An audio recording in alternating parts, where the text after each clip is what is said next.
am not here to tell you how to spend your money. I'm just here to share with you how I plan on spending mine this season.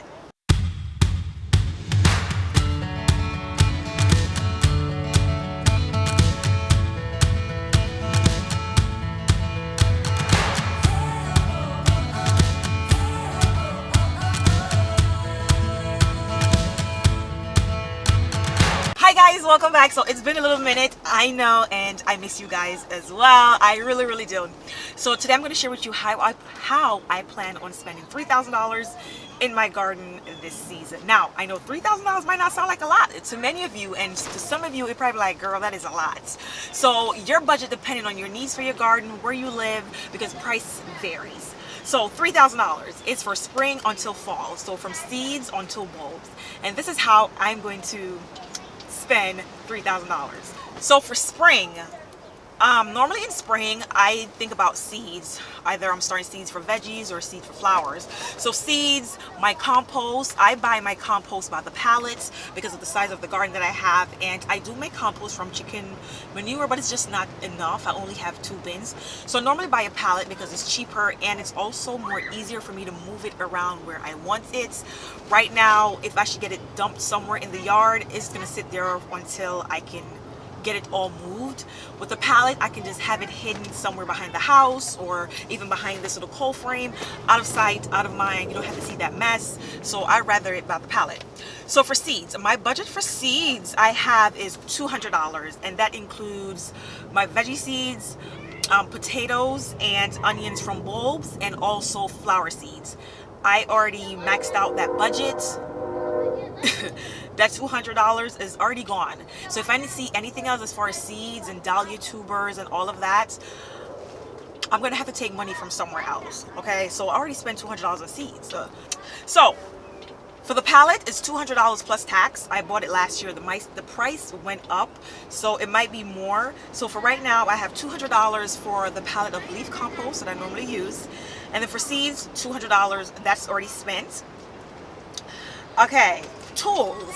If I need to buy any form of new tools, I put $100 down for that. Like maybe I need a new shovel or a new edger, maybe a new pruner. I don't know. I put $100 aside for that just in case.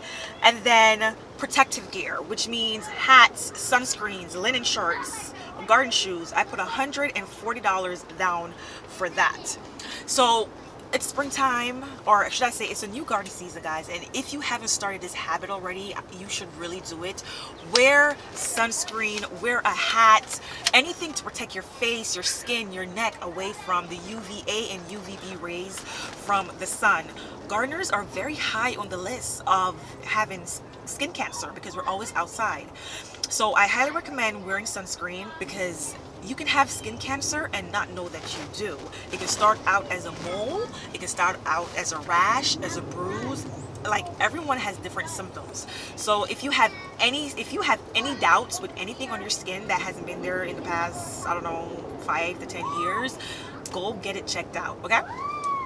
Now we move on to summer. So for summer, a chunk of my money mainly go to annuals. As many of you know, I have the big front bed that faces south, where I normally do my garden theme. So like one year I did like a cotton candy theme with a whole bunch of Super Tunia vistas. One year I did the purple rain theme, which was amazing. It was just gorgeous. The Bordeaux, however, they did not survive, but the potato vine did amazing. It was immaculate, okay? And then I did Bloody Mary last season, which was okay. So I think I put too many plants in there, so it just didn't flourish the way I would like it, and my drip was giving me issues. So we're gonna deal with all of that this season. So for my new theme this season, I went ahead and priced out everything. So for annuals this season, I'm between $300 and $500. Now, that might sound like a lot, and then that might sound like it's not enough. To be honest, it sounds like it's not enough for me, but I priced out only for the front bed. And to be very transparent, normally Proven Winners would send me new annuals to trial for upcoming season. So when we get to that part, I will let you guys know about that further on in the season. But none of the annuals that I'll be trialing in my garden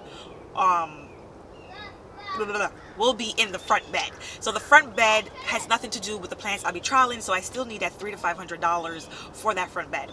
So the theme that I have for that front bed, wait, I can't share that theme yet. I can't share that theme yet with you guys.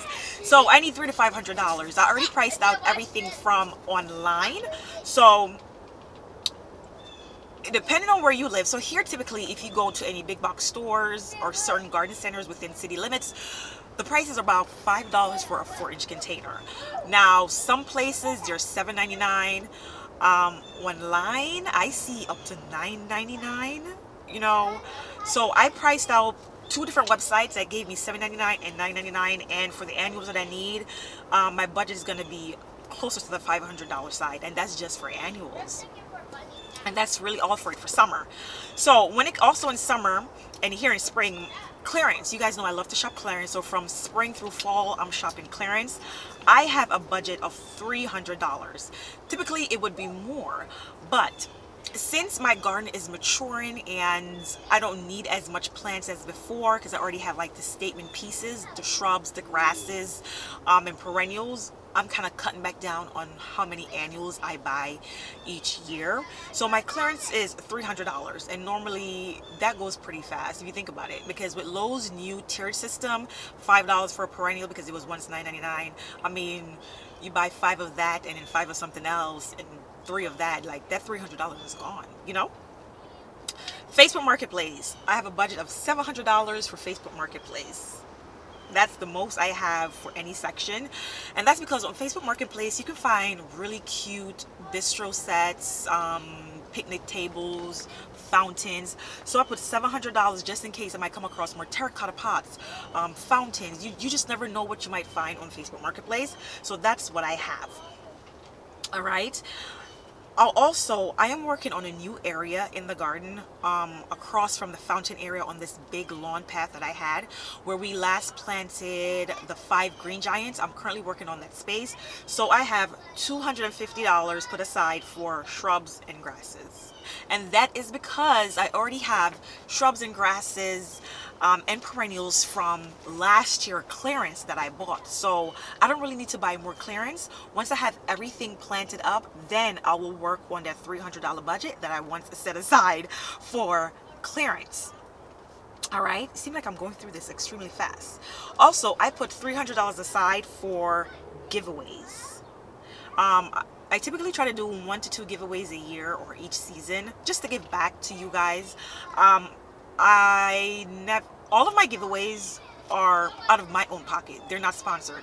I've only done 1 giveaway, if you guys remember, with the 6 Limelight Prime hydrangeas a while back with Proven Winners Direct. Other than that, every single giveaway I've done, they're not sponsored and they're all me out of my pocket, okay? And that's just my way of saying thank you guys for supporting, encouraging, loving, and just being along this journey with me. All right, so that's all it is, and it came up to, you guys ready? $2,990, and we're just gonna round it up to $3,000. $3,000. Oh, I'm so sorry, I forgot about fall. So in fall, when it comes to bulbs, I only plan on spending $300. That's it, $300, because I did my calculation last season. So last season, I bought 90% of my bulbs on clearance. When I said clearance, I mean clearance. $1 a bag for 35 bulbs in one bag. You hear me? Or you have $3 for 25 bulbs in a bag online. So there's this one particular website called hollandbulbs.com. Like around November, December, October, November, December, they have crazy sales trying to get rid of all these extra bulbs that they have instead of throwing them away. So they try to put them on clearance, and that's where I bought majority of my bulbs. Erica and I, that's where we bought majority of our bulbs, guys. So I recommend trying to wait as long as possible. As long as your ground isn't frozen, you can plant tulips up until January. Okay, I planted some bulbs last month in January, and we're in February, and I know they're gonna come up for me. So unless it's a specific bulb you're looking for, like Labelle Epoque bulb, that is a very popular bulb, and normally they're all sold out by August, September. Unless it's bulbs like that you're looking for, try to hold out and see if you can buy things on clearance when it comes to bulbs. All right. So that is my whole entire budget. So with that $300 for my tulip bulbs, it brought it up to $2,990, and I just run it up to $3,000. This does not include any form of fertilizer, any form of sprays for bugs, insects in the garden, nothing, because I already had those from previous seasons. I need to go through my inventory to see if I will need anything. Then I would adjust the budget here and there, but I am trying my best to stick to this budget. I didn't add any potting mix or raised bed mix because I already had some left over from last season, so I didn't add any on that. But I know for a fact it's going to change eventually. Yeah, so as I was saying, I did not put any potting mix on here or raised bed mix because I already had some from last season. But depending on how many annuals I plant this season, I'm not quite sure yet because I haven't figured out everything else. I did not put that on here. I'm just going off of what I already have. But the budget might change if I have to buy more potting mix, depending on how many things I might put in pots. By the way, speaking of pots, these are all tulips in here on the ground underneath these raised tables. I mean, tulips in all these terracotta pots. This was an inspiration by Mr. Claus Dolby over on Instagram. He's great at what he does, and I had a lot of terracotta pots laying around, so I just decided to just do that. Plus I had a lot of tulip bulbs I needed to plant, so I just decided to do them in containers. Anyway, friends, thank you guys so much for watching, and I've been working on some videos. The next 10 days we're going to be in the high 50s, just in low 60s, just beautiful. So I have some content coming, and I wanted to get this video out first before I do anything else in the garden, just so I can keep myself accountable and keep track of my spending. So the next several videos I won't be doing much spending, so we shall see. Bye guys.